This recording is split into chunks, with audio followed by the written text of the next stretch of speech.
the year 2018, and Uber's ambitious expansion into Southeast Asia came crashing down. The $100 billion ride-hailing giant faced unexpected hurdles, leading to its retreat from the region. Enter Grab, a company from humble beginnings founded only 6 years prior, seized the opportunity presented by Uber's missteps in the region. Grab didn't just capitalize on its competitors' mistakes, it rewrote the playbook on how to dominate in the region's tech landscape. Here's the story of how Uber failed in Southeast Asia and how Grab became the region's leading super app. It all started with Grab in 2012, which was then called MyTaxi. It was an idea by Malaysian Harvard student Anthony Tan, who started to develop the idea after his friend visited Malaysia and complained about the country's taxi service, which was ranked as the worst cab service in the world back then. While attending Harvard Business School, he partnered with his classmate Tan Huy Ling on making taxis safer in their home country of Malaysia. They made a plan for a taxi app, and it earned them second place in the HBS New Venture competition in 2011. With the $25,000 prize, their own money, and some from Anthony's mom, they launched MyTaxi in June 2012, setting up its main office in Kuala Lumpur. However, it wasn't simple. The co-founders had to work really hard to get both drivers and customers interested. Their first goal was to convince drivers to join them.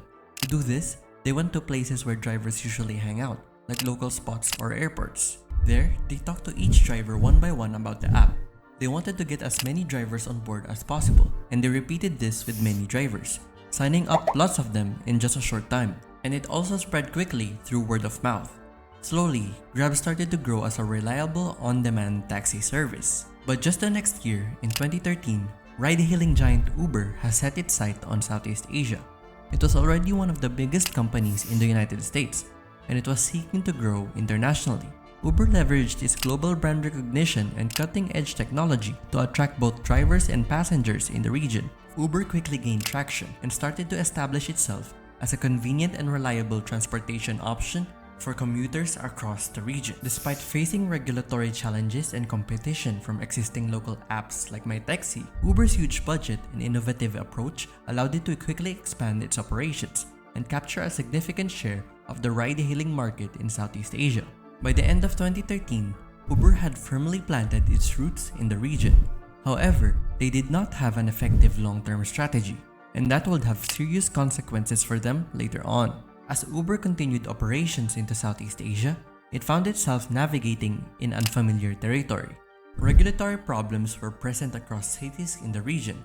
In Jakarta, the transportation agency questions whether Uber is paying the correct taxes since it hasn't applied for a permit. Meanwhile, in Kuala Lumpur, the Road Transport Department cautioned people that they might not be protected by insurance if they're in an accident while riding in an Uber car. Furthermore, both Indonesia and Malaysia have warned that Uber drivers could be detained if the company doesn't get the right licenses. Culture also presented a hard barrier to overcome for Uber. Its business approach, honed in Western markets, struggled to resonate with the diverse preferences of Southeast Asian consumers. Here's where MyTaxi, later rebranded as Grab, took opportunity of Uber's costly mistakes. By 2014, Grab was already present in Singapore, Philippines, Malaysia, Indonesia, and Vietnam. In regards to regulatory compliance, Grab took a proactive approach to these challenges, working closely with local authorities to obtain necessary permits and licenses. Uber also committed a crucial mistake.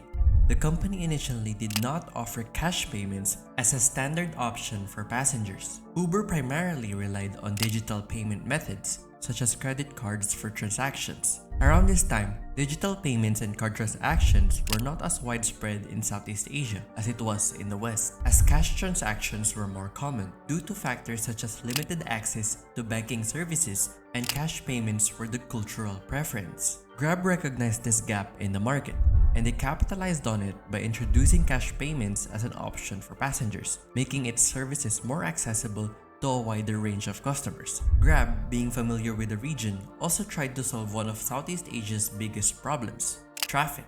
They introduced Grab Bike in 2015, a motorcycle ride-hailing service.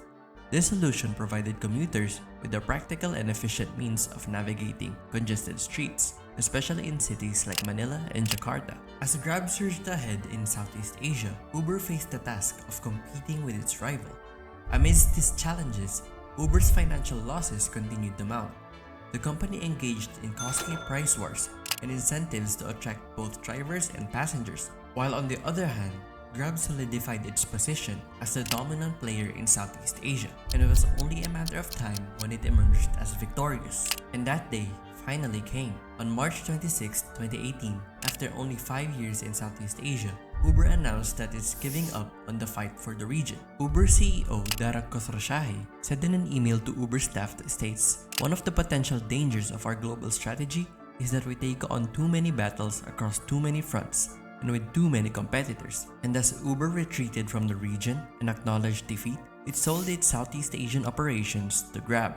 In this deal, Grab would control all Uber operations in 8 Southeast Asian countries. In addition, Grab would also control the Uber Eats operations, and in return, Uber got a 25.5% stake in Grab, which had a valuation of several $billions.